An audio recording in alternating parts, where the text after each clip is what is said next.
Hoje começando o primeiro podcast nosso aqui, nosso, meu e da Vivian, né?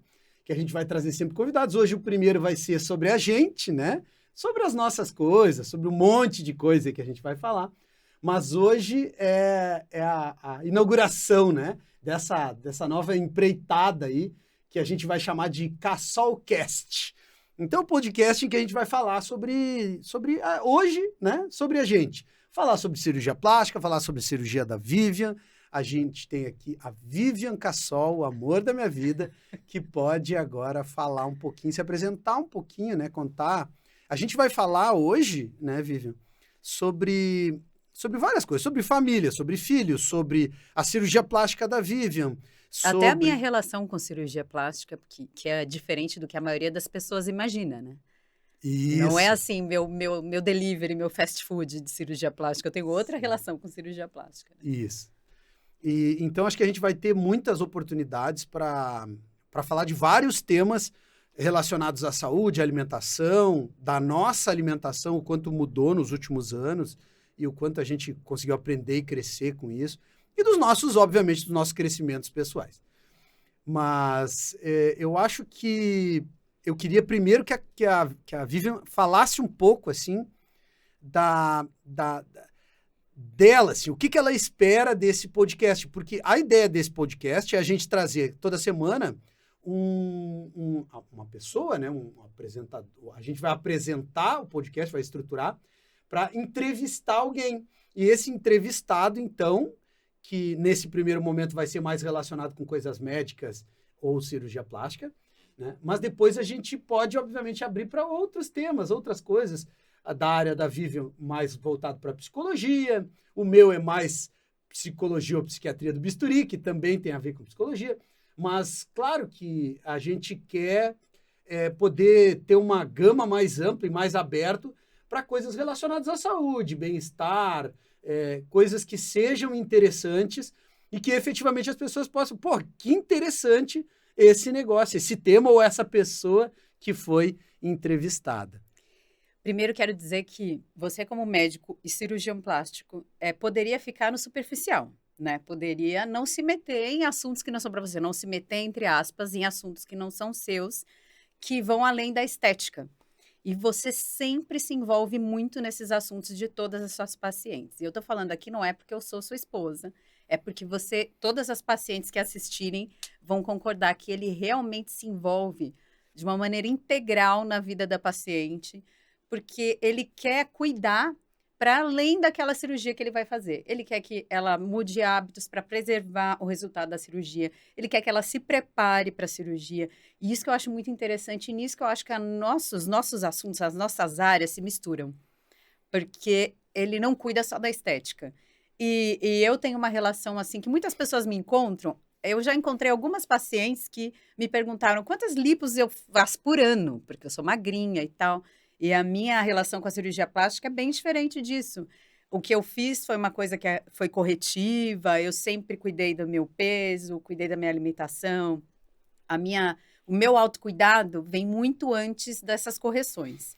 E o Marco fala muito nesse assunto com as pacientes dele, que o autocuidado, eu estava pensando nisso hoje, que às vezes a gente fala de cirurgia plástica, a gente vê cirurgia plástica como uma funilaria e pintura.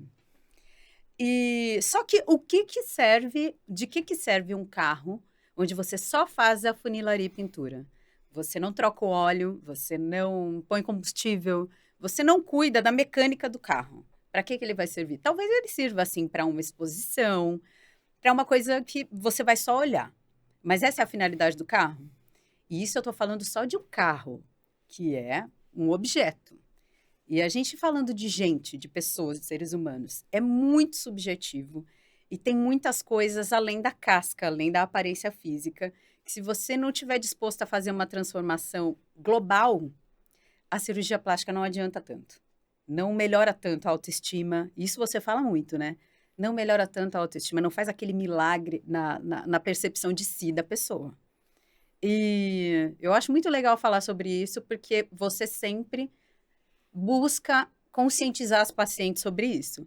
O que você vai fazer Não é uma mágica de cuidar da autoestima dela, ela vai sair dali maravilhosa. Primeiro, que não é assim tão rápido. Os resultados são demorados, demora para aparecer aquele resultado que vai ser o definitivo. Depois, que a expectativa deveria ser de não se transformar em outra pessoa, de ser o melhor que ela pode ser dentro da genética, da estrutura dela, do histórico familiar. O que você tem de histórico familiar que te faça acreditar que você pode se transformar de uma pessoa que você é real para alguém que você idealizou, que é uma artista, por exemplo. Eu estava vendo, por exemplo, muitas pessoas buscam a boca da Angelina Jolie. E a boca da Angelina Jolie é linda, na Angelina Jolie. Talvez em mim ficasse bizarro, assim, ficasse grotesco, ficasse assim, muito esquisito. E a gente vê esses exageros acontecendo, porque as pessoas acham que é um quebra-cabeça, é um mosaico de partes que ela gosta e que vão ficar bem. E fica horrível isso. E a beleza é o conjunto. Muitas vezes o conjunto não tem aquela bocona que vai ficar bem naquela pessoa, né? E eu acho que é isso. A nossa conversa é mais sobre isso. Consciência sobre a estética. É buscar coisas reais, que não são inatingíveis. Não buscar uma beleza idealizada. E muitas vezes até falsa, porque nas redes sociais a beleza nem sempre que está sendo mostrada é a real. Tem filtro, tem Photoshop, as influenciadoras têm muitos cuidados que a gente de vida normal não consegue ter. Então, é uma coisa de manutenção muito difícil para se conservar. Eu acho que é mais sobre expectativas. Acho que a gente hoje pode falar sobre isso até. Expectativas da cirurgia plástica em conflito com esse ideal que a gente busca e as transformações que muitas vezes tem que começar de dentro. E a de fora não vai resolver tudo. Eu acho que é um conjunto de coisas, né? Então, assim, físico, emocional, mental e espiritual. Na jornada anti-inflamatória, a gente falou muito e fala muito sobre isso nos vídeos da jornada anti-inflamatória, né? Que não adianta só... tem um texto que eu escrevi há muitos anos atrás, que é o sono da beleza. Um texto gigante falando o quanto o reflexo que tinha o sono, que é uma coisa que todo mundo acha que é perder tempo, né? Na beleza, na aparência física. E que quando o sujeito está muito de bem com a vida, que o sujeito está muito feliz, está muito equilibrado, está num momento muito legal, ele parece mais bonito. E tem uma relação, então, da beleza com essa inteireza do ser, com essa integralidade, com essa capacidade de ver o sujeito como um todo, o físico, emocional, mental, espiritual. E o físico, a gente não só aparência física, mas as coisas relacionadas ao físico, a alimentação, a hidratação, o exercício físico, né? E depois do emocional, não ficar querendo colocar embaixo do tapete aquelas coisas que a gente não consegue metabolizar ou que são difíceis pra gente, que eu chamo dos nossos diabinhos, né? Então, dar colinho pro diabinho, botar o diabinho no colinho, em vez de renegar ele em um segundo plano, de negar ele, de tentar esconder, quando a gente traz essa nossa sombra, esse nosso negativo pro nosso, ele deixa de virar um monstro. Ele toma a dimensão que ele tem, na verdade. E ele também fica chorando no colinho da gente, ou seja, chorando as suas dificuldades, né? Das sombras, né? E que também, se não são tratadas, ou seja, se não são dadas as devidas atenções para essas sombras, elas acabam tendo uma influência muito negativa na vida das pessoas, né? Não só virando um monstro, mas um monstro negativo. E às vezes um monstro que puxa o cara pro buraco. Isso da parte emocional, do mental. O que eu tô pensando, que consciência eu tenho sobre as coisas que eu falo? E a gente fala bastante em casa, né? Sobre consciência. A Vivian tá toda hora me mandando alguma coisa sobre consciência, sobre a postura com os filhos, né? E o que a gente... Porque às vezes sem querer, e na melhor das boas intenções, a gente fala alguma coisa de alguma coisa negativa do filho, com a melhor das boas intenções, mas aquilo é uma catástrofe pro filho, sabe? Uma catástrofe, uma coisa extremamente... Às vezes no sentido de, precisa corrigir isso, mas às vezes é um outro caminho para corrigir, não uma crítica, não um rótulo. Não é, e quanto mais bate, pior é e tal. E às vezes a gente nem faz isso por mal, é porque a gente aprendeu assim, a experiência que a gente tem é isso. A gente só reconhece aquilo que a gente conhece. E fica muito difícil pra gente reconhecer coisas que a gente não tem experiência nenhuma. Claro, à medida que a gente vai lendo, a gente vai vivenciando a experiência de viver aquelas coisas novas, isso vai se agregando, né, fazendo parte da gente. E o mental da gente vai melhorando. E o espiritual, a conexão com o todo. Então, ter alguma coisa que a gente possa se conectar com a natureza, saber que a gente faz parte de um todo muito maior e que esse todo muito maior é gigantescamente maior, né? E que a gente é só uma engrenagemzinha. A gente tem capacidade de mudar o todo tem capacidade de mudar a gente, mas a gente é só uma engrenagemzinha, né? Então, assim, é claro que tudo que a gente fala, aquela história, uma borboleta bate as asas no Afeganistão e tem uma repercussão agora na minha vida, aqui, né? No presente, assim. Então, isso, talvez a coisa do espiritual também seja um pouco dessa coisa da presença, do poder do presente, poder do agora, né? Que é tão difícil, às vezes, para a gente exercitar na prática isso, né? Mas então é isso, vamos falar um pouco disso, mas queremos falar também de cirurgia plástica e queremos depois falar também um pouco sobre a cirurgia da Vivian também. Depois ou agora? Vai ser agora. Agora. Então vamos porque, falar agora. Assim, porque muitas pacientes, tu sabe disso, eu falo em casa, né? Chegam em casa, chegam no consultório, e eu levo isso para casa, né? Com aquela, porque eu vi a cirurgia da Vivian, porque eu queria que a minha cirurgia ficasse que nem a cirurgia da Vivian, e acabam criando, digamos que, uma certa expectativa em relação a isso, né? Então, de uma forma direta, tu acaba sendo um modelo. Um modelo, claro, modelo de beleza, e eu te acho muito parecida com a Barbie, agora tem o filme da Barbie, a gente pode falar um pouquinho depois do filme da Barbie. Então, tem uma coisa da beleza, do modelo de beleza. Tu é um modelo que tem relação com o modelo de beleza existente hoje, na atualidade. Mas, mais do que isso, tu acaba sendo esse modelo de expectativa dos pacientes. Aí, eu tenho uma coisa para falar aqui. Modelo de beleza, para mim, é uma coisa muito complicada hoje, né? A gente está desconstruindo modelos de beleza. A força é gigantesca nesse movimento, mas ele ainda existe. E começando a enxergar a beleza como belezas, plural, né? Porque são múltiplas belezas, são muitos tipos de beleza. Muitos tipos de cabelos bonitos, muitos tipos de pele bonita, muitos tipos de tamanho de peito bonito. Depende muito... como a gente estava falando lá do conjunto da boca da Angelina Jolie, que não ficaria bem em outra pessoa. Sim. Às vezes a pessoa que queria ter a minha barriga, por exemplo, mas o biotipo dela não combina com a minha barriga. Eu tenho outro tipo de barriga que ia ficar perfeito nela e o conjunto ia ficar maravilhoso. E, primeiro, eu acho que a gente está caminhando para essa percepção de beleza no plural, belezas, de vários tipos de beleza, maravilhosas, e não existe a mais bonita, a menos bonita, a que vale mais, a que vale menos. E outra é da expectativa de ser outra pessoa, de ter outra pessoa como referência, que aí, voltando de novo na Angelina Jolie, nela fica lindo. Em mim, será que ficaria? Ou em mim, será que combina? Será que cabe a mim ter aquela boca ou aquele olho, aquele nariz? Fica muito bem nela, mas não sei. E outra, que eu tenho uma construção. A minha vida inteira, eu tive um corpo muito parecido com o que eu tenho hoje. E aí, isso, às vezes, eu converso com as pessoas. Eu fiz uma cirurgia que foi grande. Foi mastopexia, abdominoplastia, uma pequena lipo, porque eu tinha pouca gordura, mas eu sempre tive o peso que eu tenho hoje, muito aproximado, assim, entre 55 e 60 máximo. E a minha percepção de autocuidado, o meu autocuidado mudou a partir dos meus 35 anos. Demorou. Comecei a me cuidar lá pelos 35 anos e comecei a fazer muita atividade física. Comecei a prestar atenção no que eu como, porque a gente vê os efeitos que os remédios fazem pra gente. A gente vê os efeitos colaterais dos remédios. E os remédios a gente toma uma vez ou outra. E aquela comida que a gente põe pra dentro todo dia? Quais os efeitos colaterais dessa comida? Então, eu comecei a ficar até numa paranoia, porque a gente demora um pouquinho a encontrar o equilíbrio. A gente primeiro estava lá comendo só fast food. Depois eu passei para um extremo de só salada e coisas assim muito específicas que eu estava comendo. Teve uma época que eu comia só atum, tomate e batata doce. Eu não comia mais nada.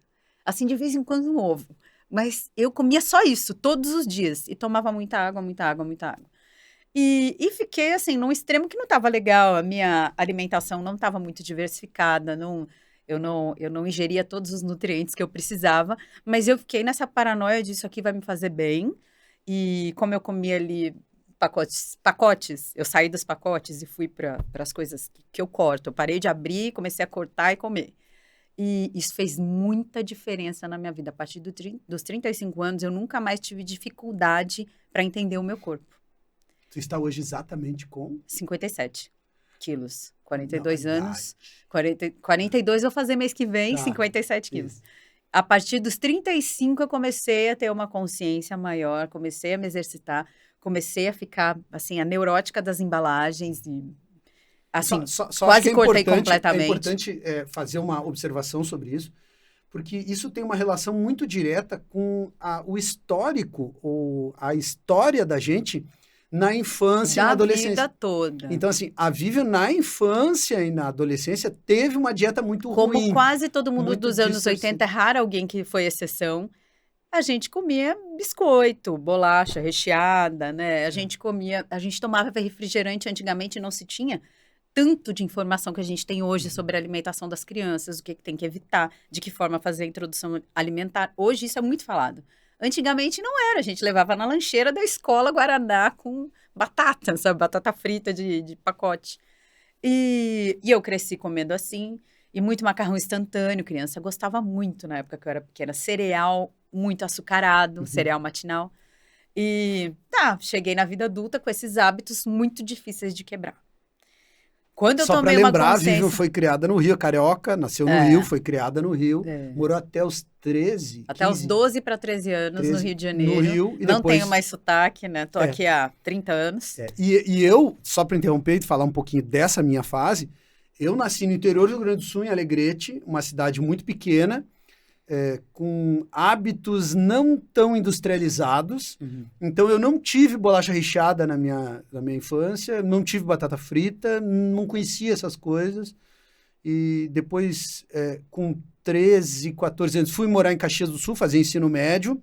E os hábitos alimentares em casa, né, na casa dos meus tios, né, eram muito bons, então tinha sempre muita salada. Eu já comi isso em casa, passou a ser a mesma alimentação, na verdade. Então, eu, na minha infância, como modelo, né, meu pai teve uma alimentação... Eu tive uma experiência também dos 8 aos 10, mais ou menos, um ano e meio, mais ou menos, eu fui macrobiótico,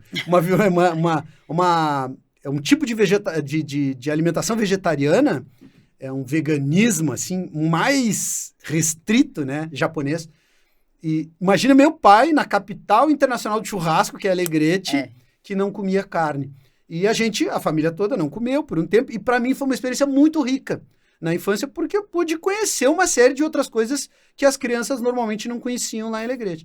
Mas eu nunca tive muito acesso a essa alimentação, esse junk food, comida viciante, né?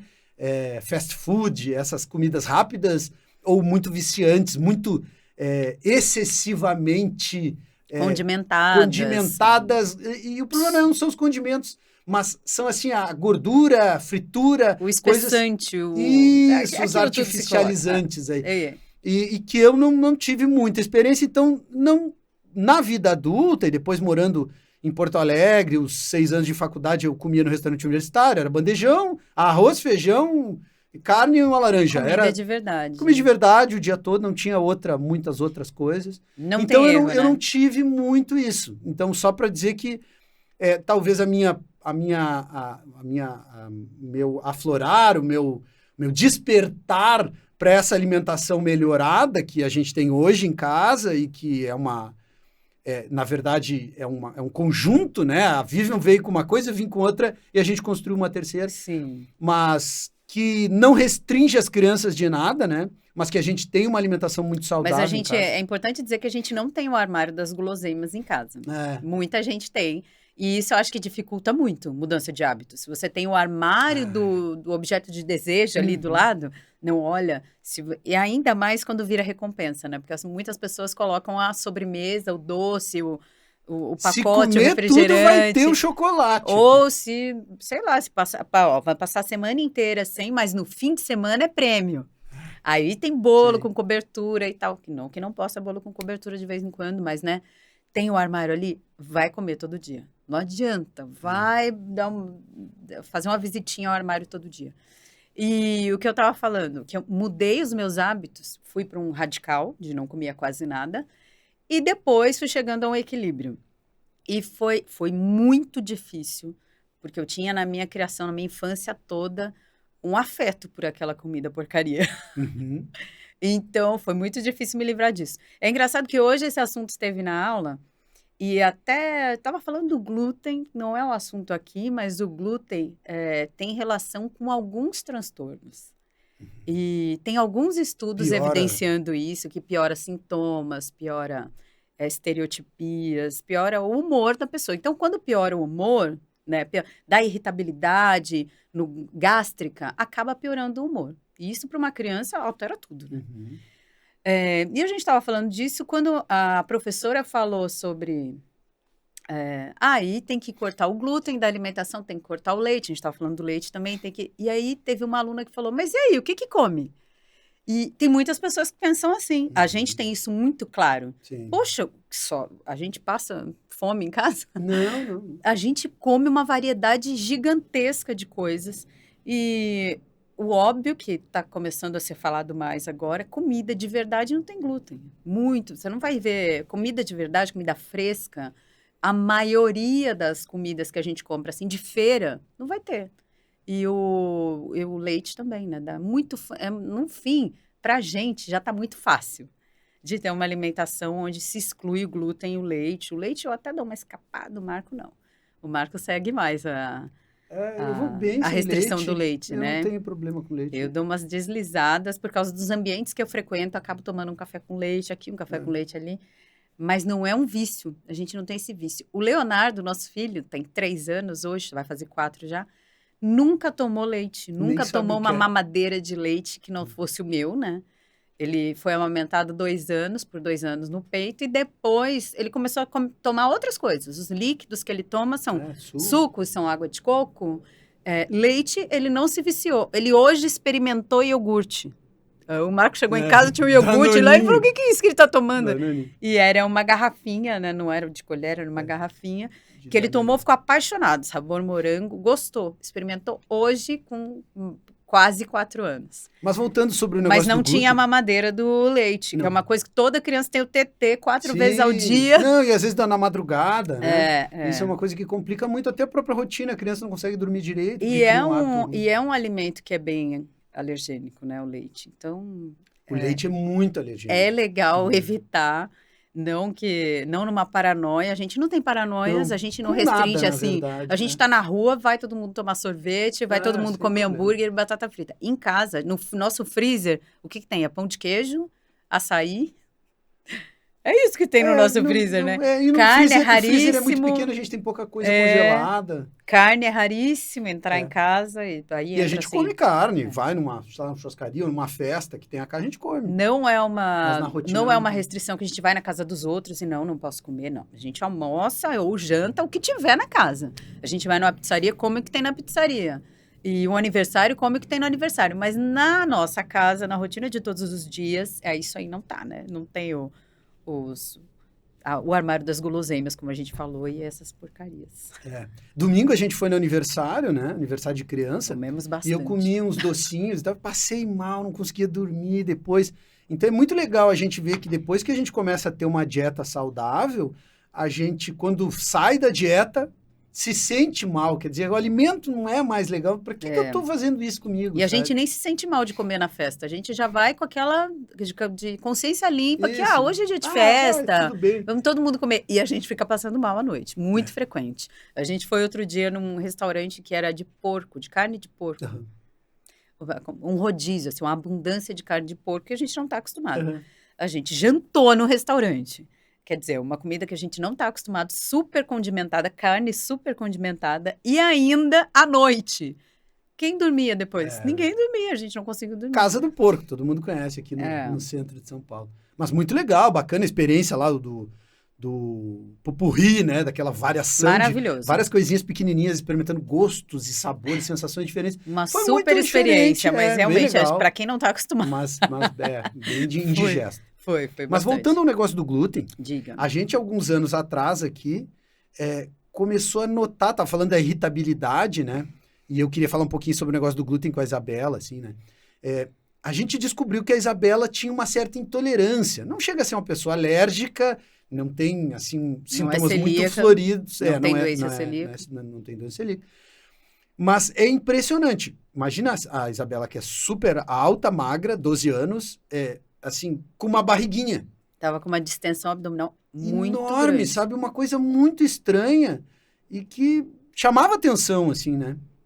Cortou o glúten, diminuiu a irritabilidade mental dela, a irritação dela, né? Como criança, agora adolescente, 12 anos, mas desapareceu os sintomas gastrointestinais, né? Então, ela tinha assim, muito aqueles- incômodo intestinal, muito e gases e arroto e não sei o quê, que parecia até uma coisa meio estranha, assim, né? Era exagerado. É. E nenhum médico nos falou isso. Isso que é interessante. É difícil, Não teve um gastro que nos falou, não teve um pediatra, ninguém. Eu falo que foram vozes da minha cabeça, disseram, tira o glúten daí. Muito E aí, interessante. porque a gente, apesar de ter uma alimentação bem saudável, de vez em quando tinha um pão em casa. Sim. Até a gente tinha uma ajudante em casa que trazia pão para ela, porque ela não gostava Ela queria comer o pãozinho dela todo dia, acabava trazendo para a Isabela também. Aí a Isabela começou a comer com ela e começou a ter essa reação. Teve um episódio em que ela teve tanta cólica que a gente achou que fosse uma cólica renal. Muita dor e distensão e cólica mesmo, né? Não Então- achamos nada no raio-x dos rins, né? Não tinha nada de nada. No Todos os exames ultrassom dos normais. rins, Isso é difícil, às vezes, fazer esses diagnósticos, né? E a gente está trazendo um caso real, que ela em casa, e que teve uma mudança importantíssima, inclusive da irritação dos intestinos, claro, mas da irritação da Isabela, né? E hoje a gente vê, quando Que ela altera está o muito humor, né? distendida, que em algum lugar ela, por algum motivo, comeu glúten, ela fica mais irritada também. Essa relação do segundo cérebro, né? Tem o primeiro cérebro, o segundo cérebro e o intestino. Se o intestino está irritado, o cérebro está irritado. Então, assim, isso para as doenças psíquicas, psicológicas ou psiquiátricas, seja um traço de personalidade, um transtorno de humor, não importa, né? O que seja uma coisa Fica leve muito pior. ou muito... coisas que irritem muito o intestino vão fazer piorar aquele problema psíquico ou psiquiátrico, aquele desequilíbrio mental, né? Então, a pessoa quer ter muito foco, quer ter muito... ser muito... objetiva, uma pessoa de alta performance precisa necessariamente prestar atenção na alimentação, precisa diminuir glúten ou cortar o glúten. E o mal-estar, qualquer mal-estar abdominal gástrico, desorganiza a pessoa. Sem Qualquer pessoa. E As isso crianças é um alerta, são um pouco mais inclusive, que sensíveis. todo mundo pode pensar sobre isso. Comi alguma coisa e essa coisa que eu comi me deu um desconforto abdominal, eu me senti, de certa forma, muito distendido, presta atenção nesse alimento, que talvez não tenha uma alergia, uma coisa super florida, mas talvez tenha uma intolerância àquele alimento, né? Talvez tenha, aquele alimento não seja muito bom. Então, se eu como alguma coisa e esse alimento me faz muito mal, é muito indigesto, talvez eu tenha que repensar a frequência, consumo, né? a constância de ter esse alimento na minha vida. Por exemplo, as coisas mais comuns, claro, leite, glúten, açúcar em excesso, mas mais do que isso é ter um pouco mais de consciência sobre o que eu estou comendo e também descobrir se o que eu estou comendo também vai alimentar as bactérias boas ou ruins do meu intestino. O que eu estou comendo vai alimentar as bactérias, mas o que eu estou comendo é uma coisa que vai alimentar as bactérias boas, fibras, prebióticos, probióticos, ou as bactérias ruins, excesso de açúcar e farinha. Então, fica a reflexão sobre isso.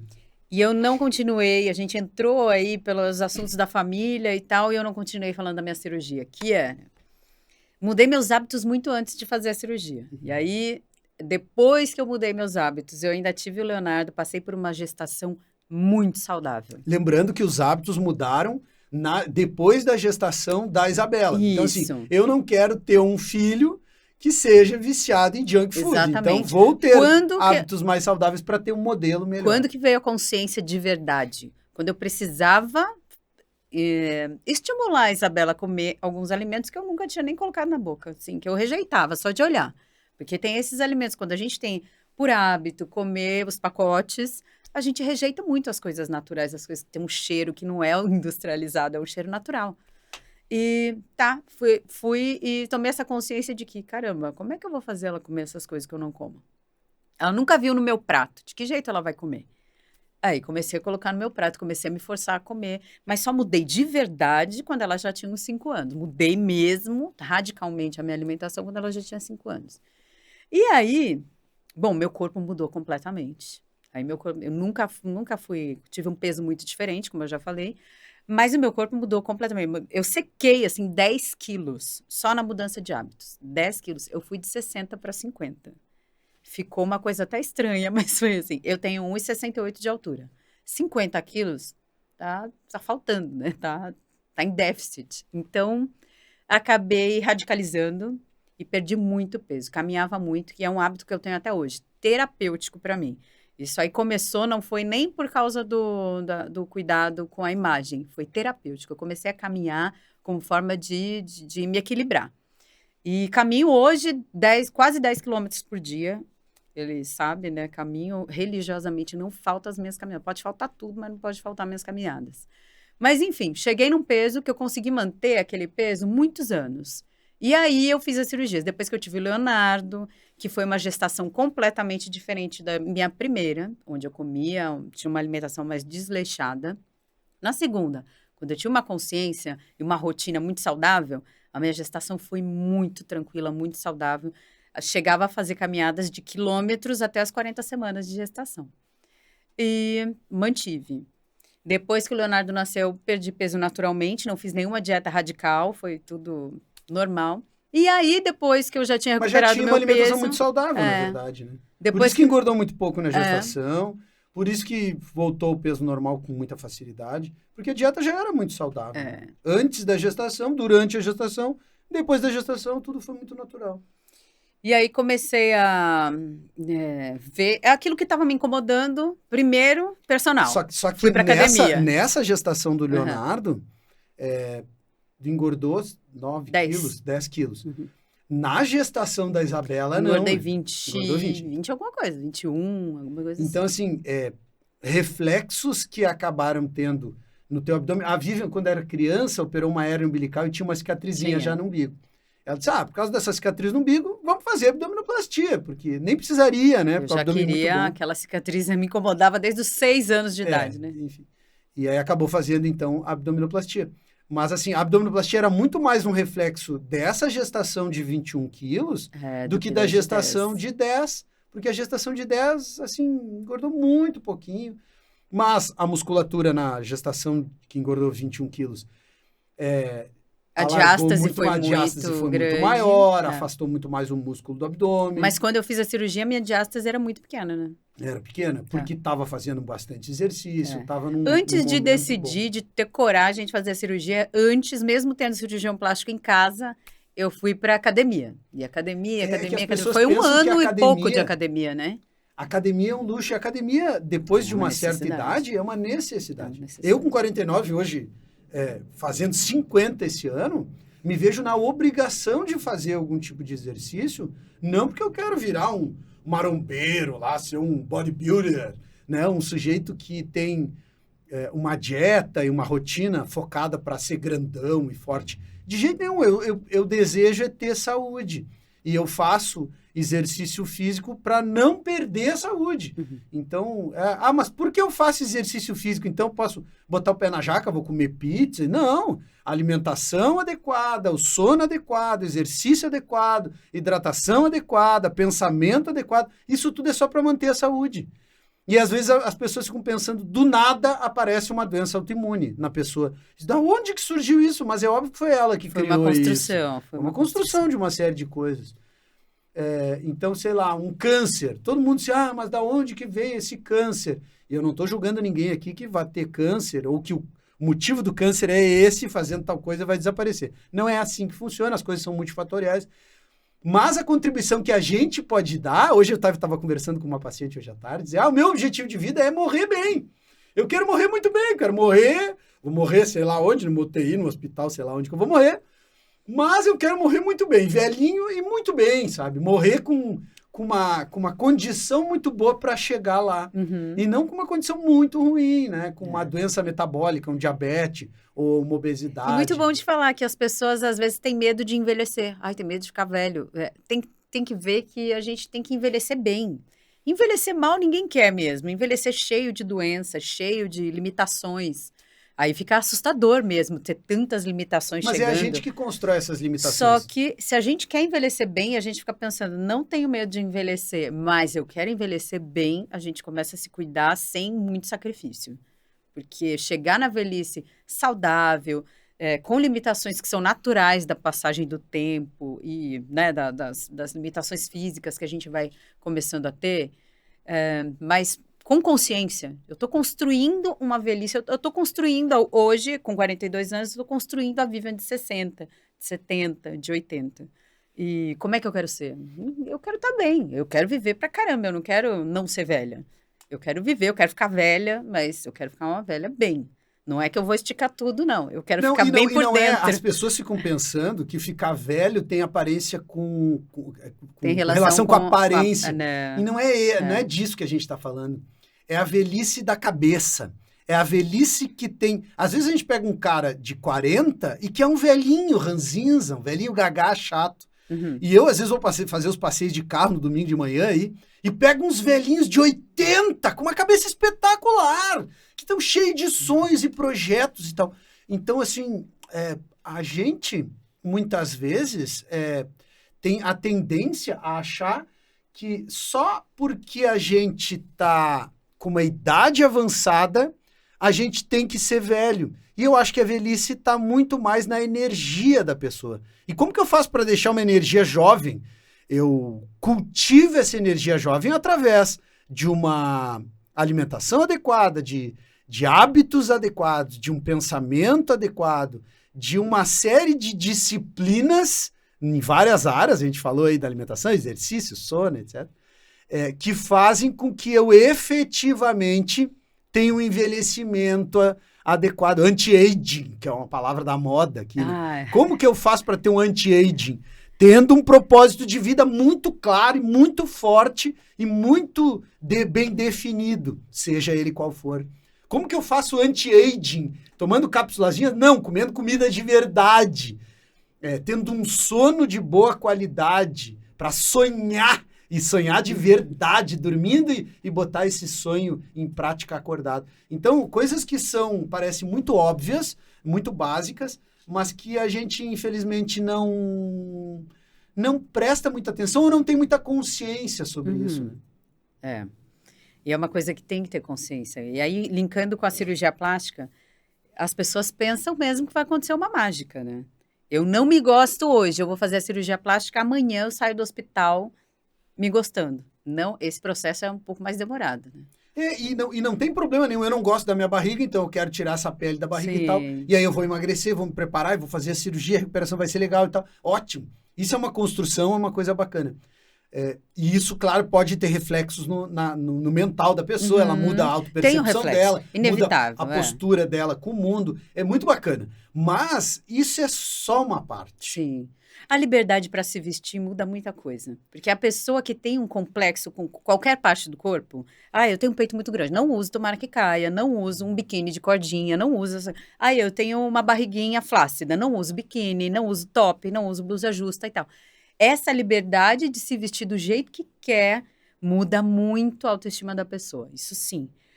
Mas tem os limites, assim, de o que eu quero me tornar. Porque quando a pessoa chega... Eu estava vendo até a... Ana Beatriz é uma psiquiatra que estava falando sobre síndrome dismórfica. E as pessoas se olham e se veem terríveis, assim, fora dos padrões que elas estão vendo nas redes sociais, que é um perigo, padrão de rede social. Síndrome dismórfica é quando a pessoa tem uma autoimagem corporal diferente do que ela vê no espelho.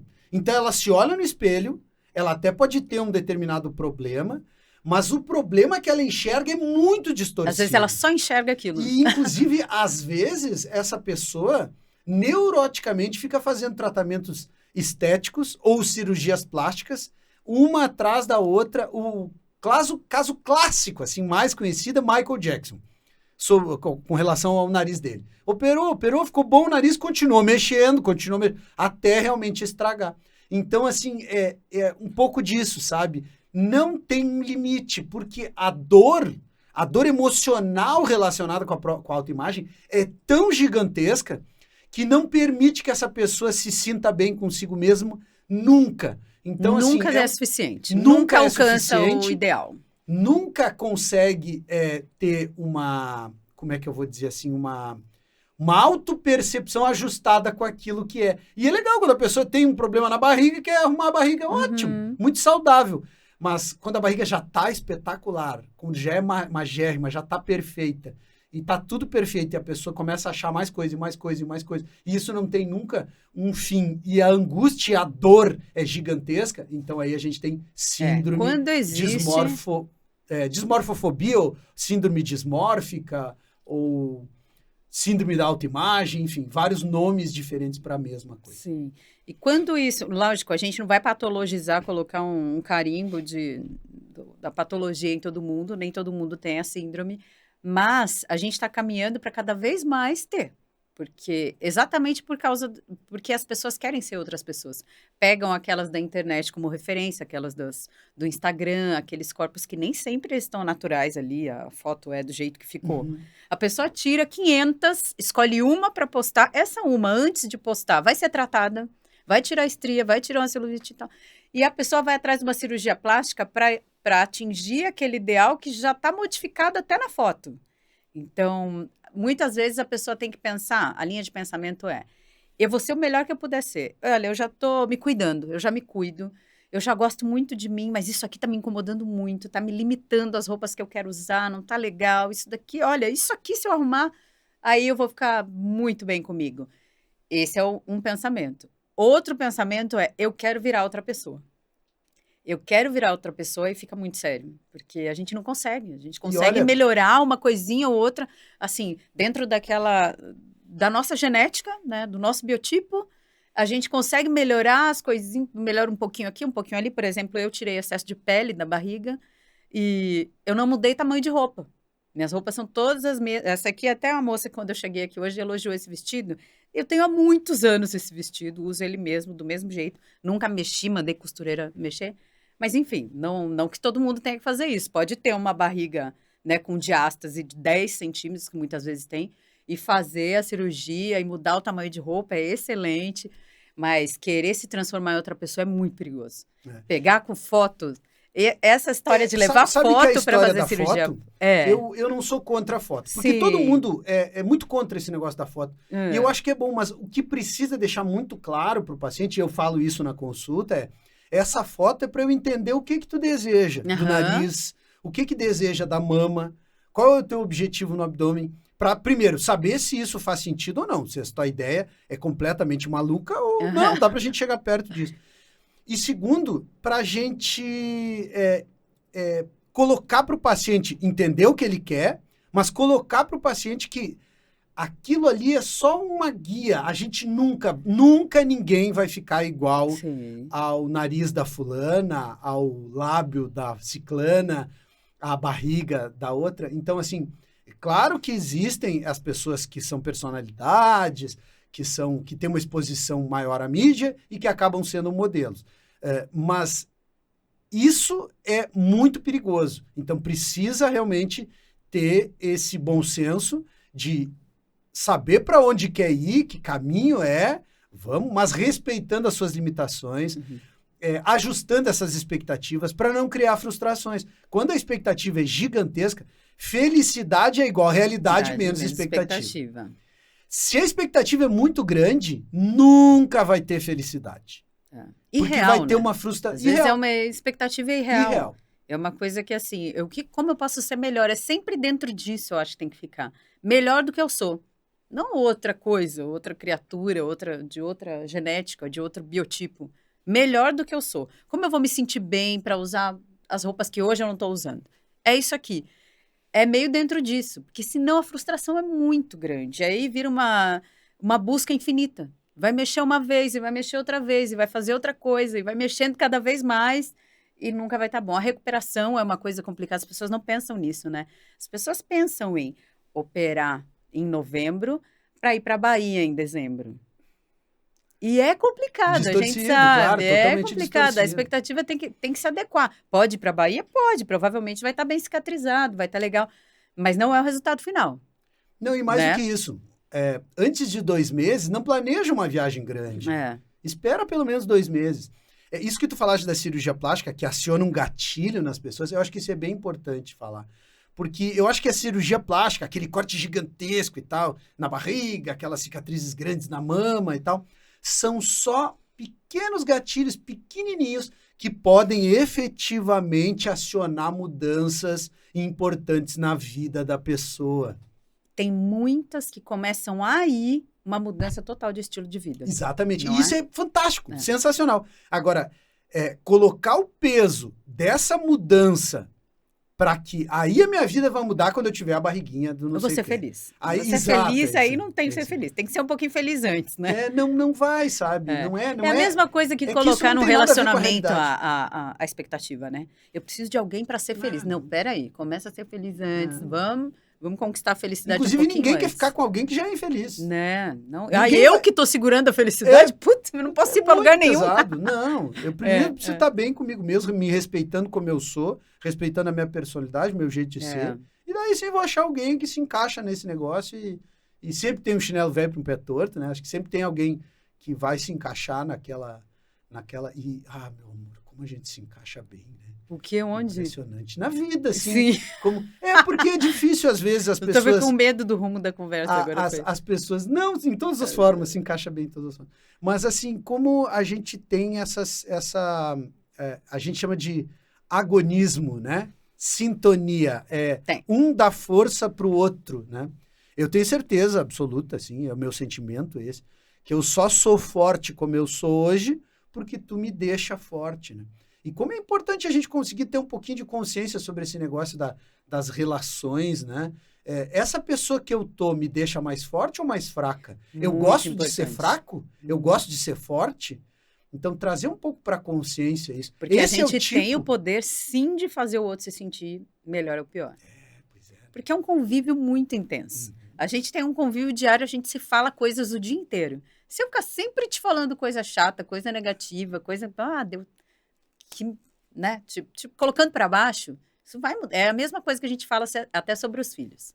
Que durante a nossa infância, a nossa evolução para a vida adulta, aquelas pessoas que estão ali com a gente nos colocando rótulos e, né, falando o que a gente é, o que a gente não é, o que a gente não é capaz de fazer, ou não falando nada, sendo omissos, aquilo faz muita diferença para a nossa autoestima, para o nosso bem-estar durante a vida toda. Mas também quem a gente escolhe para passar o resto da vida e construir família, se está com a gente tem uma troca, a gente se encaixa bem em todos os sentidos, que a gente se complementa até nisso do estilo de vida. A gente tem uma opção de estilo de vida bem parecido. A gente tem escolhas muito parecidas e a gente se fala coisas muito parecidas. Né, uma conversa que a gente teve no carro outro dia e eu falei umas coisas pro Marco que ele nunca tinha escutado na vida e ele nunca tinha se dado conta, aquilo que eu te falei de você tem uma força na sua alma, né? Que você se fala todos os dias há muito tempo e cresceu assim, se dizendo para você mesmo, diante do espelho, que você era capaz de tudo que você quisesse. É isso. Você alimentou essa sua crença de que você pode tudo que você quiser e você vai realizar coisas gigantescas. Isso é uma força que poucas pessoas têm, né? Pois é, e eu acho a gente depende muito do estímulo de outras pessoas, do empurrão, do colo de outras pessoas. Eu não tenho dúvida que o meio tem uma influência poderosíssima sobre a gente. Poderosíssima. E se eu vou dizer assim, mas qual é o melhor colégio do mundo para eu colocar um filho? E eu acho que primeiro talvez seja o mais próximo de casa, né? Se tem um colégio bom perto de casa, acho qualidade que é um de vida. critério. Mas, por que eu colocaria o meu filho numa escola na Inglaterra, né? Ou por que que a gente bota os filhos no Dante, que é do lado de casa? Então, assim, porque eu acho que essa escola na Inglaterra vai ser um meio que vai favorecer o crescimento, porque ele vai estar num meio que é muito bom. Então, ter um meio bom, o meio ajuda. Se eu tenho um meio em casa, o meu convívio em casa, no lugar onde eu relaxo, onde eu me recarrego, em que é muito negativo, em que vê só meus pontos fracos, e eu tenho milhares de pontos fracos, eu sou um cara todo problemático, todo cheio de dificuldades, mas eu fortaleço as minhas coisas positivas, eu quero me engrandecer, eu quero me sentir forte, eu quero me sentir capaz de conquistar as coisas que eu desejo. E então o meio tem sempre uma influência muito grande. Eu estava lendo hoje num livro que é As 5 Linguagens do Amor do Adolescente. Estou lendo agora para me atualizar, né? E fala muito sobre a influência do ambiente mesmo. E o ambiente de casa, a palavra dos cuidadores, pais, né? Quem tiver envolvido nos cuidados da criança, conta muito mais para os planos de longo prazo que ela faz. Então, assim, ela vai ouvir a opinião ali de amigos e de, né, quer aprovação na adolescência, quer ser aprovado, quer ser querido, quer fazer parte, quer pertencer às turmas. E ela vai ouvir os colegas para decisões de curto prazo, sabe? Para coisa de o que faz com o cabelo, como faz na tal festa, isso aí vai contar. Agora, para os conselhos de longo prazo e para o quanto ele acredita nas próprias potências, é a família. É a família que faz acreditar. Então, dentro de casa, a gente tem o poder de fazer coisas grandiosas ou catastróficas. É, isso aí. Então, ter esse alicerce, ter essa escora, né? Quando cai, vai lá, bate, tem alguém para segurar, seguir caminhando. E todo mundo vai tropeçar e vai cair. Faz parte da vida isso. Faz parte do aprendizado da vida, do crescimento pessoal. E ainda te falo, todo mundo tem filho, né? Pelo menos assim, a maioria das pessoas escolhe ter filho e educa e coloca limites e tal. É muito desafiador educar. E a maioria não tem nenhuma intenção negativa em falar coisas duras para os filhos, né? A gente ouve coisas duras, isso constrói ou destrói a autoestima de alguém, mas a gente, o tempo todo, está na intenção de construir uma coisa boa.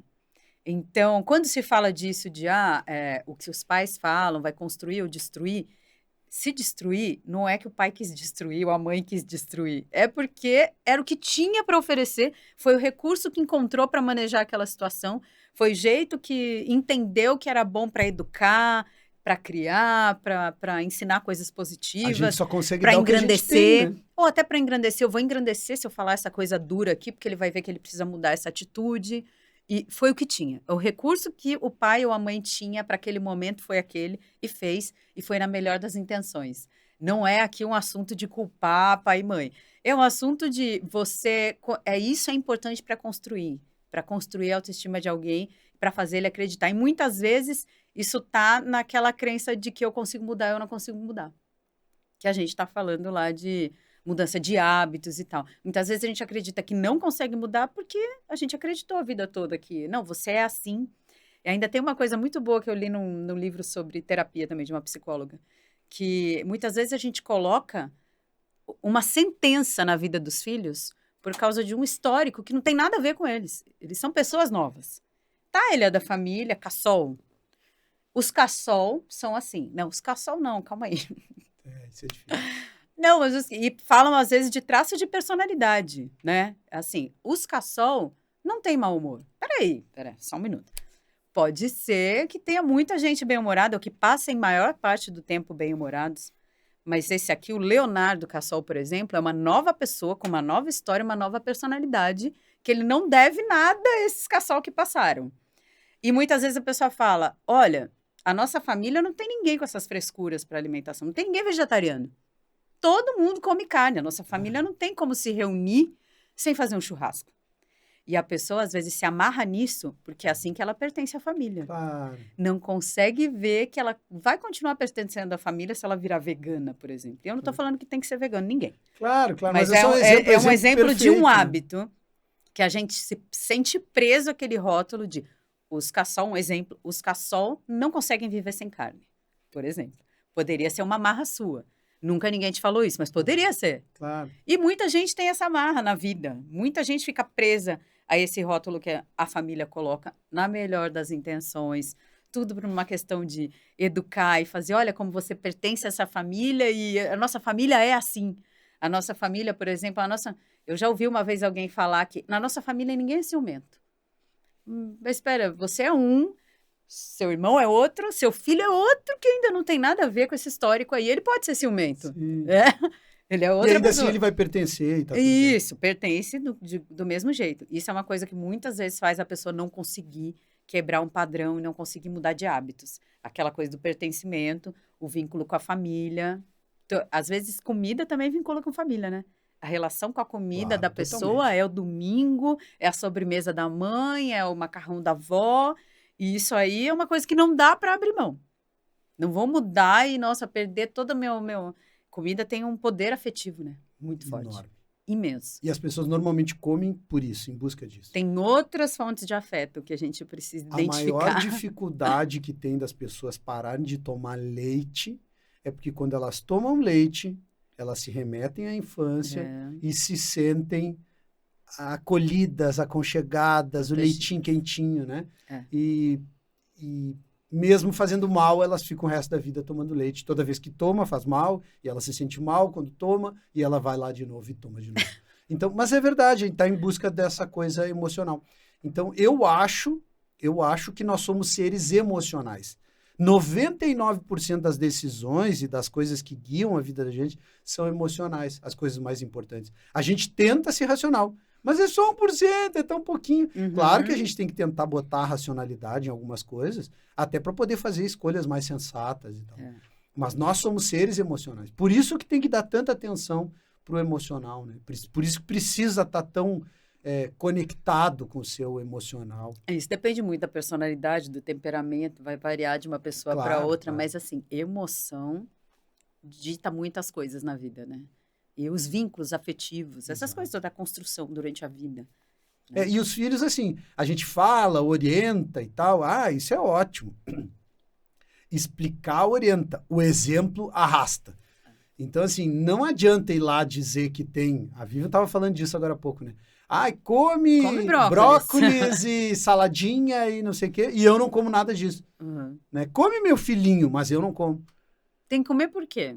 Você não come, então não é tudo não isso, vai né? comer, não vai comer. Não é vai, tudo não isso. tem força. O que a gente fala é legal, tem que falar, esse esforço é válido, é justo e tem que ser feito. Mas o que realmente faz a coisa funcionar é o exemplo. Você sabe que eu estava conversando outro dia com uma pessoa até sobre a Barbie, que estava O em filme alta, da Barbie. ainda tá, né? A moda. Tá aí, muito em alta o filme da Barbie. E a muito pessoa legal, eu tava não vi, a falando Vivian foi com as meninas. com as meninas, aí, eu amei. Eu sou apaixonada pela Barbie, inclusive. E a gente estava falando sobre, poxa, eu sempre amei Barbie, a Isa ama Barbie, a Carolina ama Barbie. E a gente foi no cinema, foi um evento. Assim, nossa, foi o máximo. E lógico, o filme surpreende, ele não é aquela Barbiezinha fútil que todo mundo já tem na cabeça, que é daquele jeito.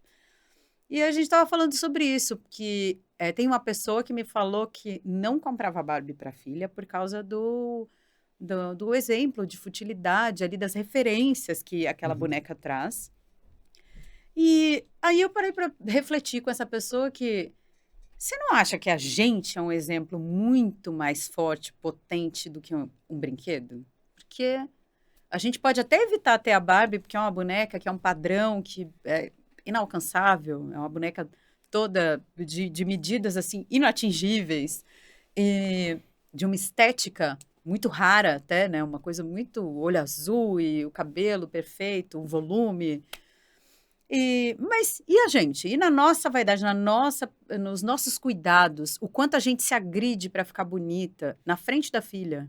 Isso aí não é um exemplo muito mais forte, muito mais potente do que uma boneca?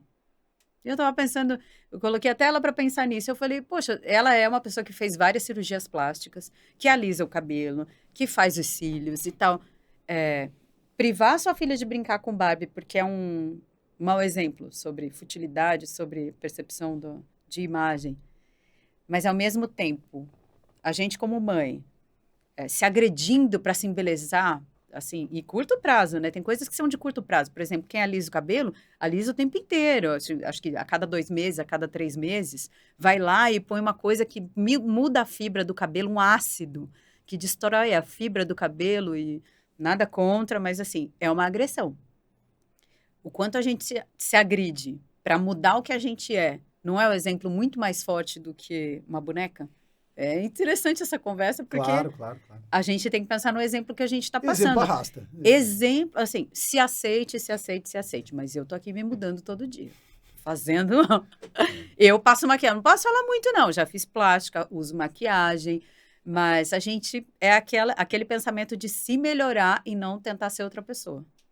Sabe? A gente pode dar a Barbie. Ela não quer dizer que ela vai querer ser a Barbie, né? Ela vai brincar com a Barbie, vai colocar para interagir com a Barbie. E hoje tem inúmeros biotipos de Barbie. Muito legal isso. Isso é Barbie maravilhoso. A Isabela e a Carolina têm todos. A Barbie ruiva, morena, a negra, plus size, a grávida, yoga, tem a cadeirante, tem tudo. Elas têm todos os tipos, os biotipos de Barbie. Elas têm até menos as padronizadas, porque elas querem as diferentes. E hoje que a gente pode achar todas, acho que nem tem. Isso não é uma justificativa mais para privar as crianças disso. O nosso exemplo, a forma como a gente conversa sobre esse tipo de coisa em casa, sobre estética, sobre beleza, os rótulos que a gente coloca ou não, e a forma da gente se gostar ou se odiar na frente das crianças, isso é um exemplo que faz muito mais diferença, né? É isso? Conversamos? Eu acho que a gente não pode... É muito distorcido, né? A gente falar uma coisa e fazer outra. E esse alinhamento, eu acho que a força está nisso, né? Na vida. Em qualquer coisa. E eu falo sempre a coisa do propósito, eu gosto muito de falar disso, porque eu acho que parece que o universo vai te empurrando para aquele negócio quando tu tem um objetivo de vida muito alinhado, assim. É a tal da coisa, pensar, falar e fazer estar alinhado. Né? Quando o meu pensar, o meu falar e o meu fazer estão alinhados, eu sou forte. Quando eu falo isso... consistente. É porque não tem consistência. Quando pensa de um jeito, fala de outro, né? Tem tudo no mesmo caminho. Se cada parte de você está seguindo um caminho diferente, não vai dar onde você quer chegar, né? Eu acho isso muito bacana e vejo isso como transformação importante, assim, nas pessoas, né? Quando elas conseguem descobrir o que elas vieram fazer no mundo, sabe? Eu quero fazer isso aqui é a minha contribuição para o mundo. E qual que é a sua contribuição para o mundo? Eu sei que você tem isso muito claro. Muito claro, Então, eu tenho consciência absoluta da capacidade que eu tenho de transformar as pessoas com o meu toque, né? Ou com o meu bisturi, né? E não só com isso, porque você numa consulta invade todas as esferas da vida da pessoa. Mas eu acho que assim, a pessoa também, isso também, claro, tem que respeitar, cada um tem o seu jeito, né? Cada pessoa está aberta ou não, e a gente sente isso, né?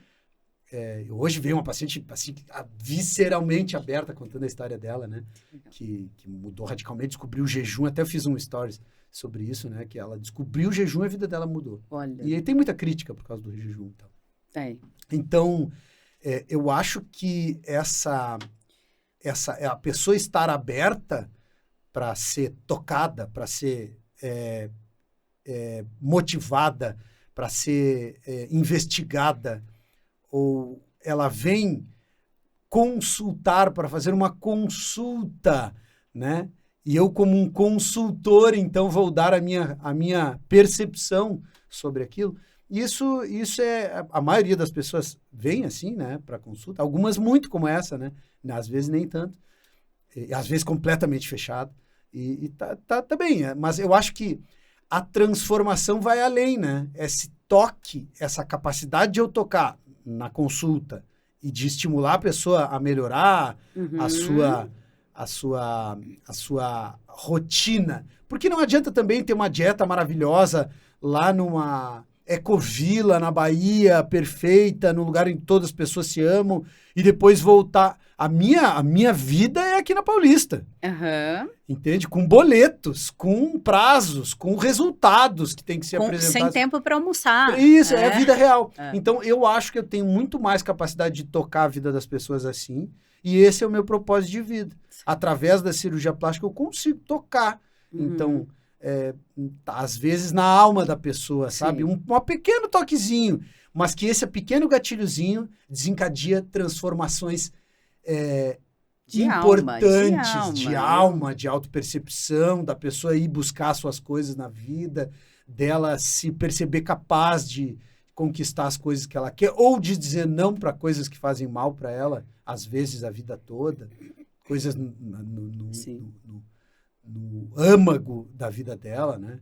E isso, assim, pessoas que deixou os pais em casa, foi trilhar o seu caminho, ou se separou, ou foi fazer uma outra mudança importante, e isso tudo, às vezes, motivado por uma sequência, uma avalanche que começa com eu só largo uma pedrinha ali, a minha cirurgia plástica é só pedrinha para a avalanche acontecer. Muitas vezes não acontece, mas eventualmente as transformações são importantes, né?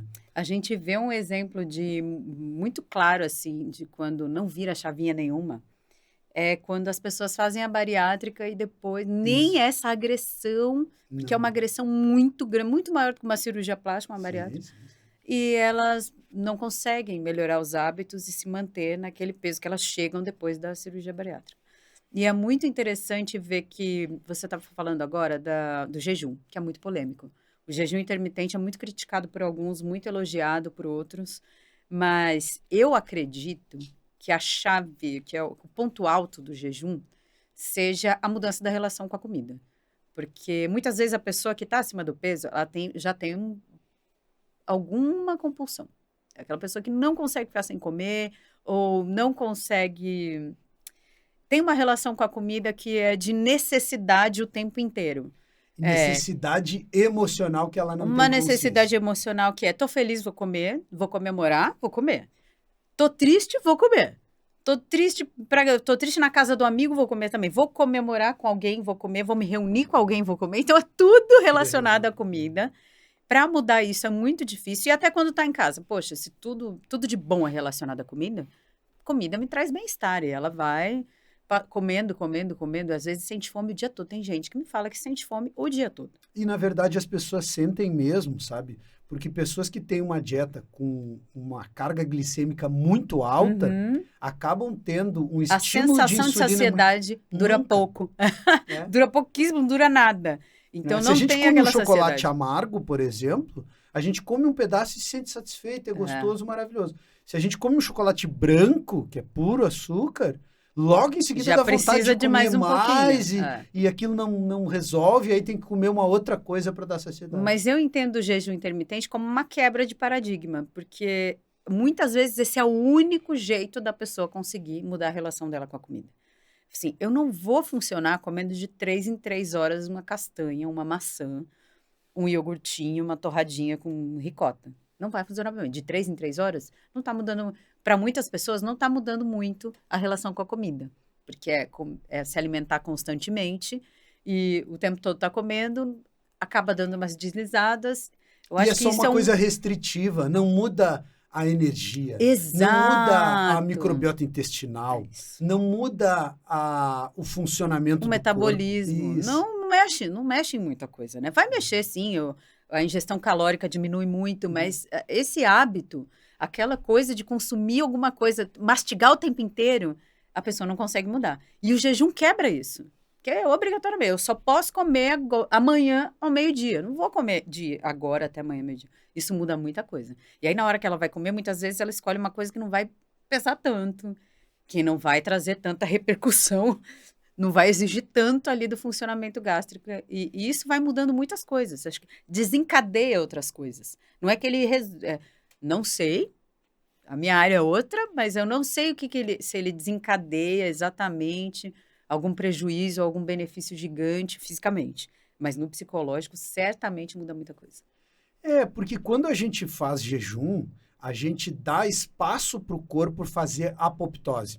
O que é apoptose? A apoptose é a capacidade que o corpo tem de pegar uma célula, né, e ir lá, porque essa célula tem algum problema, né, e fazer uma morte programada, uma obsolescência programada. Essa célula vai durar até tal lugar e ela vai se autodestruir, né? E isso é a apoptose. E isso acontece, por exemplo, para vocês entenderem o que eu estou falando, a cauda do girino, do peixe, do sapinho, quando é bem pequenininho na lagoa, vai sofrendo apoptose, vai desaparecendo e o sapo não tem mais cauda depois, quando ele vai se tornando adulto, né? O girino é o sapinho nenê, né? Bebezinho. E depois o sapo adulto vai desaparecendo a cauda. Isso é apoptose. Então vai desaparecendo aquelas células, né? E isso acontece o tempo todo no nosso corpo. Só que isso acontece com uma intensidade muito maior quando a gente está no jejum. Então, o jejum ajuda muito a gente fazer apoptose. E quando a gente está consumindo comida o tempo todo, ou vai dormir com o estômago muito cheio, a gente não consegue fazer apoptose. Isso é um dos fatores. Mas o jejum também ajuda no nosso equilíbrio hormonal. Tem uma série de hormônios que não são liberados se a gente não tiver em jejum. Não são harmonizados, equilibrados sem o jejum. Então, o jejum auxilia a reestruturar metabolicamente o nosso corpo todo. Muito bem. E aí? 1h30 de conversa. Isso. 2 horas e acaba. Falta só meia horinha. Ah, você quer falar mais? Então vamos lá. O que você quer falar mais? Eu quero falar sobre família, né? Eu acho assim que cada pessoa tem uma percepção do que é família. Cada cultura, na cultura americana, família é uma coisa. Na cultura dos índios, família é outra coisa completamente diferente. A gente pode falar de cada uma dessas famílias. E na cultura europeia, família é uma coisa, e na cultura brasileira é outra coisa. Então, são 4 famílias bem distintas, aí, diferentes, e que dentro, inseridas naquela cultura, tem os seus ônus e bônus, né, das suas diversas coisas. Mas, falando especificamente da nossa família, né, eu vejo como a minha família, a nossa família, o cultivo dessa energia como um ninho, né, de nutrição. Uhum. Nutrição para todos que bebem daquela fonte. Então, assim, nutrição para os pais, nutrição para os filhos e, às vezes, nutrição para os agregados, porque, às vezes, não é diretamente um filho ou não está na escala hierárquica, né? Ou é pai, ou é filho, ou é avô, né? Mas tem outras pessoas que indiretamente acabam se nutrindo dessa eu chamo egrégora, né? Dessa energia invisível, sutil que tem em torno dessas pessoas que se reúnem e que são apoiadas umas pelas outras, né? Sim. E eu vejo assim, os filhos, por exemplo, que todo mundo tem muito esse negócio de porque tenho que ensinar o filho, porque eu tenho que... A minha percepção é que eu tenho muito pouco para ensinar para os filhos. Eu tenho muito para aprender e que eu só ensino com o modelo que eu sou. Eu sou alguma coisa que eles enxergam e resolvem copiar ou não. Minha percepção como pai, né? Como educador, digamos assim. Eu acho que isso tem muita força. Aquilo que eu falo, vou lá, explico. Fazem tudo o contrário. Ou se estão agora na fase das meninas que entram na adolescência, tudo adolescente, aborrecente, né? Faz tudo o contrário. Mas quando eu sou alguma coisa, isso tem força. É verdadeiro. Não é conversa para boi dormir, não é da boca para fora. Então, e eu acho que filho é muito mais para ensinar a gente do que para a gente ensinar alguma coisa. É uma troca. E a gente tem que estar aberto, porque a gente realmente, é isso que você estava falando. A gente não pode ter arrogância de achar que aquilo lá é uma coisa que vai só seguir o que a gente falar, que não vai manifestar as próprias vontades, que vai ter as necessidades que a gente tem. Teve uma entrevista que eu vi outro dia da Tati Bernardi com a Marisa Hort. E a Marisa Hort falando sobre isso, que quando o filho começa a crescer, começa a falar, eu não quero isso que você está me pedindo, eu não gosto disso que você gosta, a gente leva um choque. Por quê? Uma arrogância nossa. A gente entende que o filho é uma extensão. Ela até usou uma metáfora assim, é uma pelota nossa, e é a minha continuação, uma pelota minha, então ele gosta das mesmas coisas que eu. Um braço. Ele vai ter os mesmos, vai ter as mesmas, vai fazer as escolhas parecidas, vai gostar daquilo que eu gosto e vai fazer o que eu espero. É uma nova história. E aí, eu tenho até uma amiga que uma vez planejou o parto normal muito tempo e tal. E aí, depois de toda aquela preparação durante todos os meses e na hora do parto e tal, teve uma cesariana. E daí ela falou, aí eu entendi que essa história não era minha. Essa história não era só minha. A gestação é uma história que se mistura, né, da criança e da mãe. O momento de nascer já é a história dela. E ali você consegue entender que você não tem controle de nada. E cada um tem sua história. O que a gente pode fazer? A gente tem uma participação imensa nessa história. Como pai e mãe, a gente tem uma participação muito importante. Mas eles não têm obrigação com a gente, né? Isso é uma coisa muito interessante de se ter consciência. Não nos devem nada, a gente teve porque quis realizar um sonho nosso, que é até narcisista. Eu quero ser pai, Totalmente. eu quero ser mãe, eu vou ser a pessoa mais importante da vida dessa pessoa. E a gente é durante muitos anos, né? Durante, assim, os 10 anos, a gente é a coisa mais importante. É uma escolha narcisista, mas essa pessoa é nova, não tem dívida, nasce limpo. Não tem dívida com a gente, não nos deve, não tem que seguir a nossa história, tem uma história nova começando. E tomar consciência disso é muito bom.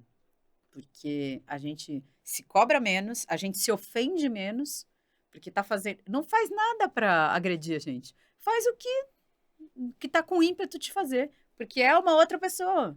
Não tá reagindo a tudo que a gente está fazendo, tá vivendo, tá só sendo ele. Ah, é para me agredir que ele tá sendo? Não, ele tá sendo. Você tá se sentindo agredido, é problema seu, ele tá sendo. E é interessante pensar nisso. A gente pode impulsionar muito, a gente pode ser propulsor de coisas maravilhosas, mas a gente não tem Fortalecer controle. alicerce, dar Fortalecer, suporte. apoiar, a gente pode ser super importante na vida dele, é a gente que vai construir isso. A gente pode construir uma relação de conexão e a gente vai ser conectado se a gente tiver intencionado a isso. E é só. Não dá para E essas controlar muita coisa. expectativas também que a gente cria em cima das coitadas, que peso gigantesco É. para ter que carregar, né? Essa chatice que o pai acha que eu tenho que ser, não sei o quê, que Não, eu tenho olha, que sabe o que ser, eu não sei o que falo? mais. Eu falo que assim, a gente faz um bolo e a gente põe no forno e cria uma expectativa. Um filho não poderia ser, Não, claro não que tem poderia as ser diferente. Sabe? expectativas. A gente tem, mas é que precisa prestar atenção. O bolo, dane-se, o bolo a gente vai comer, é um negócio inanimado e beleza, cresceu com fermento, não cresceu, tá. Acabou ali a história do bolo. A história do filho, não. A pessoa vai longe ainda e a gente tem que se corrigir todos os dias, né? Eu falo que é recalcular a rota a cada fase. É um videogame. O filho é um videogame. E a gente está É um sempre... jogo de videogame. E a todo momento tendo essa oportunidade de crescimento. Às vezes, pelo ritmo da vida, pela rotina, pelas necessidades que a gente não entende que são tão importantes quanto a gente dá energia para elas, os boletos, a vida. A gente acaba, às vezes, não tendo consciência sobre essa expectativa toda que a gente coloca em cima dos filhos, né? Expectativa no sentido de dizer, não, vai ser o fulaninho, vai fazer não sei o quê, sabe? E isso é muito ruim, né? Que peso, que chatice. É só se colocar no lugar da criança. Tu gostaria que alguém determinasse o que tu ia fazer? Não, de jeito nenhum. Mas então por que tu tá fazendo pro filho? Mas por que fazem isso? Porque as pessoas não se dão conta de que a criança não é uma propriedade. Um braço. Né? Não é um pedaço meu. É uma pessoa totalmente nova, independente da gente, apesar de ter conexão, independente, com escolhas novas e tal, tudo isso que eu já falei.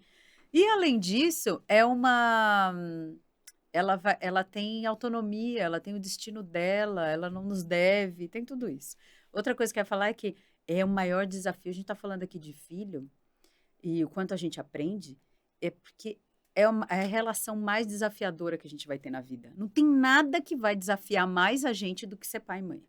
Nada.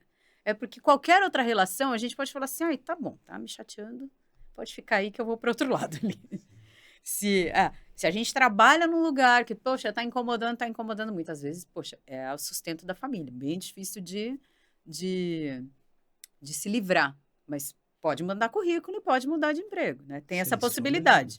Se você tem um funcionário que está sendo chato, manda embora. Se você tem um namorado que está atrapalhando ali, termina o relacionamento. É uma dor, mas dá.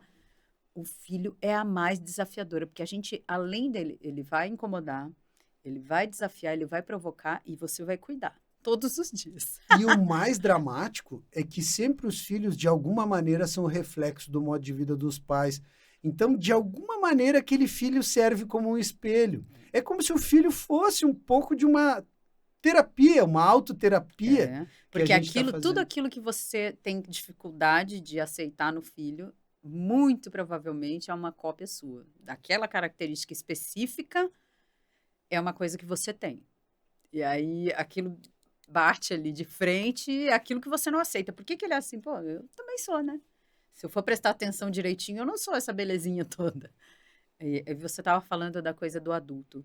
As pessoas não conseguem ver as crianças como pessoas. É uma pessoa, muito simples. Você gostaria que alguém falasse para você, sei lá, a coisa que as pessoas falam com o filho. Engole esse choro. Por que tá chorando? As pessoas veem um adulto chorando. Você já chorou na frente de alguém, depois de adulto? Acho que na minha frente, né? Vendo filme, essas coisas. Tá, mas se você chora na frente do adulto, nunca um adulto vai mandar você calar a boca. Você, adulto para adulto. Que tá chorando. Ah, cala a boca, que bobagem, que é isso? Nossa, vai ficar assim, consternado. Vai te abraçar, falar como ele é sensível. Apoiar, Que homem sensível. Ainda mais se for homem, nossa, mas que homem diferenciado, sensível, assim, de uma sensibilidade que eu nunca vi. Bota uma criança chorando. Mas vão fazer qualquer coisa para ela calar a boca. Vai ter gente que vai fazer de um jeitinho, de vamos distrair, vamos dar um doce, vamos mandar. Aí vai ter outro que vai querer bater na criança para ela calar a boca. Vai ter um que vai falar, engole esse choro, cala essa boca, fica quieto e tal. E é aí que a gente vê muito claramente que as pessoas não veem criança como gente. Veem como alguma coisa que nos pertence, a gente precisa controlar. E, cara, controlar não vai dar legal. É uma pessoa em desenvolvimento. Ela tem que ter liberdade para crescer. Tem que ter liberdade para explorar, se conhecer. E ela vai se tem conhecer. que aprender a se controlar. E ela vai aprender chorando também. É uma autorregulação. Óbvio. Lágrima libera cortisol. E é regulação para estresse. Ela precisa chorar. Chorar é uma necessidade humana, como outras, fisiológicas, por exemplo. É uma necessidade de regulação emocional. Então, como não vai chorar? Como vai engolir o choro? Por que é um problema chorar? Por que é um problema? Deixa eu chorar. Eu não tenho problema nenhum com choro. Aprendi, depois de um tempo, né? A gente já não nasce sabendo disso. O choro incomoda muitas vezes. Ainda mais o choro da criança, que é alto, é barulhento, é estridente. Mas a gente aprende que existe uma necessidade por trás daquele choro. Qual é a necessidade? A gente pode perguntar, a gente pode observar, a gente pode lembrar o que aconteceu antes no dia, que culminou naquele choro. Mas tem um motivo. E eu não vou mandar calar a boca um negócio que tem um motivo forte para acontecer, né? Isso é uma relação que a gente conversa muito sobre isso em casa, sobre a conduta diante do mau comportamento, que sempre tem um motivo, todo comportamento tem algum motivo para acontecer, né? E até da nossa responsabilidade sobre aquilo, que muitas vezes é gigante, a gente não vê, né? O que a gente organizou aqui no dia que não respeitou a demanda deles e que eles agora estão desorganizados? Um ou outro, né? E a gente sempre acaba enxergando onde foi que a gente falhou, né? Isso eu acho que é uma oportunidade, todo dia é uma oportunidade de crescimento com o filho, né? Todo dia tem uma nova demanda e os filhos também vão, à medida que eles vão crescendo, né, vão trazendo demandas, desafios para os pais diferentes, né? Uhum. Então, um filho com 2 é uma coisa, com 5, com 10, é o jogo com de videogame 20, que a gente falou, vai passando de com fase. 30, exatamente. A gente tem que achar novas habilidades para lidar. Dentro da gente, a gente tem que achar novas habilidades para lidar com aquilo ali, para conduzir a situação. Às vezes a gente nem tem. Não tem no nosso repertório, não tem na nossa história de vida, não teve aquilo. Como é que faziam comigo quando eu era criança e fazia isso aí? Não sei, às vezes ninguém lidava. Como eu vou dar uma coisa que eu não tenho, né? E daí talvez venha o maior crescimento da paternidade, né? E é uma questão geracional, né? A gente nem fala para criticar ninguém, mas é uma questão geracional como se lida com as crianças com passadas gerações. Nos anos 80 era de um jeito, 70 era de outro. Não se falava de autoestima até os anos 70. Não se falava essa palavra, esse termo autoestima. Foi começar a se falar a partir dos anos 70 e aí isso até relacionar com saúde mental, com a construção da identidade, com a criação, com as raízes familiares, no quanto isso conta para a autoestima, até chegar nisso, nossa, Estamos 30 anos, 40 anos falando nisso, agora 50, né? Começou nos anos 70, isso aí. 40 anos falando nisso e ainda estamos chegando numa conclusão sobre o assunto. Legal. Esses temas de natureza emocional, assim, psíquica, né? Psicológica, são sempre temas que todo mundo deveria falar mais sobre isso, ter mais consciência sobre isso, trazer mais conhecimento sobre isso, ter mais... falar mais sobre essas coisas, né? Porque tem coisas, às vezes, que são difíceis, assim, de falar, são ambientes que não são propícios para isso. Tem famílias que não têm ambientes são hostis a esse assunto. Exatamente. E é engraçado, Homem não eu chora tava é um pensando, clássico. Né? Homem não chora, olha, tá diminuindo, mas Não, vai muito bem forte, devagarinho. muito forte. E as pessoas têm um autocuidado com o corpo muito diferente do que tem com a saúde mental, né? Porque quando todo alguma mundo coisa te acha incomoda... natural e normal ir na academia. Toda semana eu vou isso lá, aí. faço exercício. E a academia é uma rotina que te exige muito mais do que uma psicoterapia, que é uma vez na semana, na maioria das vezes. Mas assim, o autocuidado a minha barriga está me incomodando, o que eu tenho que fazer? Vou para academia, eu faço uma cirurgia, eu faço uma lipo, eu faço uma abdominoplastia, o meu peito está me incomodando, eu compro um sutiã que segura melhor. Se eu tenho condição de juntar mais dinheiro, eu faço uma cirurgia plástica, uma mastopexia. E se eu me desequilibro, eu me desregulo muito fácil, eu estou muito deprimida, ou eu estou muito nervosa, eu estou muito ansiosa. As pessoas pensam com tanta frequência assim em resolver isso. A maioria fala, eu sou assim. Eu sou assim. É isso. Quem quiser conviver comigo, aceita, porque eu sou assim. E o quanto de sofrimento isso te traz? Quantas pessoas se afastam por isso? E só para deixar claro aqui, a Vivian falou, eu sou assim, é ótima a pessoa se aceitar, mas se a gente sente que tem uma coisa que está muito errada, traz sofrimento, que está me fazendo muito mal, eu posso ir atrás disso, eu posso mexer com isso, eu posso trazer isso para a consciência, eu posso tratar isso, eu posso curar isso, né? Ou não tem cura, mas eu posso melhorar, eu posso remediar, né, essa dor. E reprimir não é tratar, né? É bom dizer isso, porque você... Outro dia eu ouvi uma frase ótima que emoção não se controla, se gerencia. Então, assim, se você é uma pessoa muito raivosa, você não vai aprender a não sentir raiva. A minha raiva vai ser pequena. Sua raiva vai ser enorme, vai ser... Mas você não vai explodir. Vamos aprender a gerenciar, vamos para outro lugar, vamos sair de perto das pessoas e tal. E o que te dá ferramentas para isso?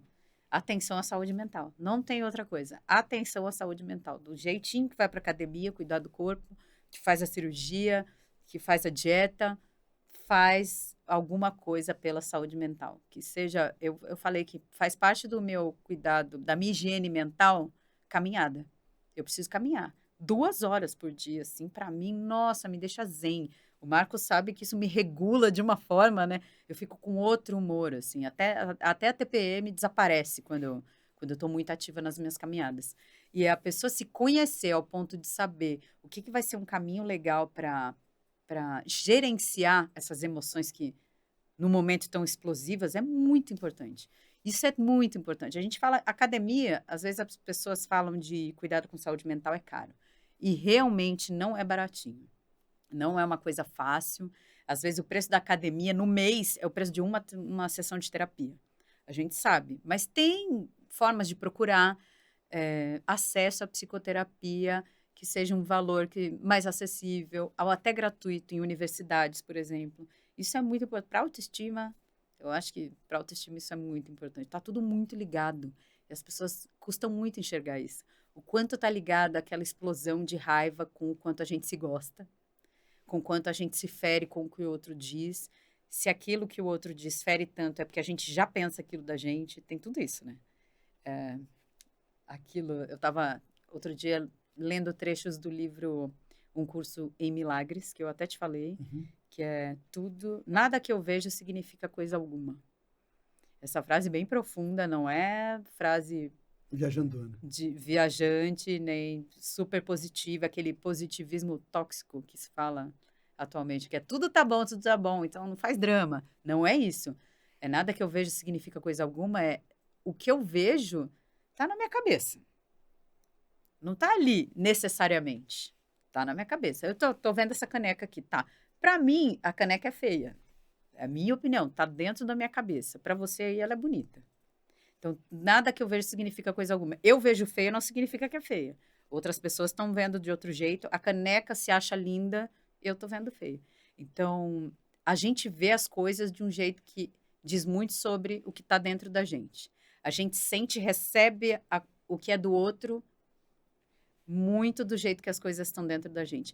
A gente quer que os outros peçam perdão por uma coisa que a gente sentiu e a pessoa nem sabe o que fez, muitas vezes. Ela estava só existindo e sendo ela, e a gente quer que ela se desculpe, que ela se sinta mal porque agrediu a gente. Bom, a gente se sentiu agredida por algo que a gente viu que não necessariamente existe na intenção daquela pessoa, né? Muito profundo o assunto está ficando. Não, mas eu acho que é isso aí. Falar sobre isso, sabe? Falar sobre essa necessidade de... Por exemplo, uma pessoa pode não querer fazer uma psicoterapia, né? Mas ela pode ter alguma coisa que leve ela à atenção plena. E pode ser uma coisa contemplativa, ficar observando as ondas do mar, sentado numa pedra, fazer um crochê, um tricô, sei lá. Tem vários... Mas pode ser a meditação da chama da vela, ficar olhando a vela e tal, né? Mas tem pode ser... podcasts de reiki guiado, meditação guiada. Ótimo. Gente, tem Não, tem muitas coisas ativas acessíveis. também, Tem, exato. também ativas. Mas, assim, tem muitos acessos à higiene mental hoje, coisas de higiene mental. Por exemplo, cuidar do sono. Regula o humor, que é uma maravilha. A higiene do sono é um troço fantástico. Cuidar do acesso a telas. Olha aí. Consumo do que se vê na tela. Porque a gente consome coisas muito, como dizem os adolescentes hoje, coisas muito aleatórias. Então, pipoca ali na tela coisas que nem sempre a gente quer ver e nem sempre vão contaminar a nossa vida com coisas boas. Muitas vezes vão entrar na nossa cabeça e levar pensamentos horríveis para a nossa semana, para a nossa rotina. E a gente Não, e precisa atrapalhar cuidar o muito. sono. Atrapalha. Então, assim, nossa, sabe? Dependendo do que a gente vê antes de dormir, muda tudo. A qualidade do sono, não só o quanto você vai dormir, mas como você vai dormir, o que vai sonhar. A gente vê isso muito nas crianças, mas acontece com a gente. A criança vê um filme de super-herói, com luta e não sei o quê, vai sonhar com aquilo, vai achar que é verdade. Por que será que o Leonardo tá chutando a gente? Ele tá vendo isso no filme o tempo todo, né? Joga teia, né? Fica jogando teia. Ainda bem que a teia é sutil, né? Uma coisa assim. Mas às vezes outras coisas que a gente não sabe de onde é que surgiu, né? Mas obviamente que a tela é um educador. Né? Os jogos, e também tem os jogos, né? Outro dia eu estava vendo uma psicopedagoga falando da reclamação da escola para a família, de que a criança estava muito agitada, muito agressiva na escola, o que estava acontecendo em casa. Não, em casa ele é super calmo. O que ele faz antes de ir para a escola? Joga videogame. E aí ele passava, aí foram averiguar detalhes, e ele passava a manhã inteira jogando um videogame de luta, e de guerra, e essas coisas. E aí, depois de acabar aquele jogo, almoçava e ia para a escola. E aí ia lá e chutava. Uma criança pequena, chutava, agredia e... Né? Não agredia, não é uma criança que ela não quer agredir. Tá copiando a referência que ela teve a manhã inteira, aquela lavagem cerebral, daquela coisa violenta, ela reproduziu na escola. E os pais dizem, poxa, mas em casa ele é calmo. Muito provavelmente ele é calmo porque ele tá jogando, não tá... Ninguém nem viu a criança. Não tá nem interagindo. Pode ser que sim, a gente tá presumindo que ele não interage muito com as pessoas porque ele joga. Pode ser mesmo que em casa ele não descarregue isso. Mas o que ele faz imediatamente antes de ir para a escola? Ver a violência, né? Eu acho que a gente está se encaminhando aí para o final, né, do nosso podcast. Gostaria de agradecer a todos aí. Eu acho que foi muito, muito rica a nossa troca. Longa, né? Nossa viagem. Mas bastante, foi uma viagem, né? Bastante interessante. Não tenho dúvida que tem mais coisas, a gente poderia falar mais coisas aqui, né? Tem muito pano para manga. Mas, então, a partir de agora, toda semana a gente vai fazer esse podcast, né? E daí toda semana vai ter alguém diferente para a gente fazer um bate-bola. Muito obrigado a todos. E Na próxima tem algum convidado? Nos encontramos vai na anunciar. próxima com o nosso convidado. Tchau, tchau.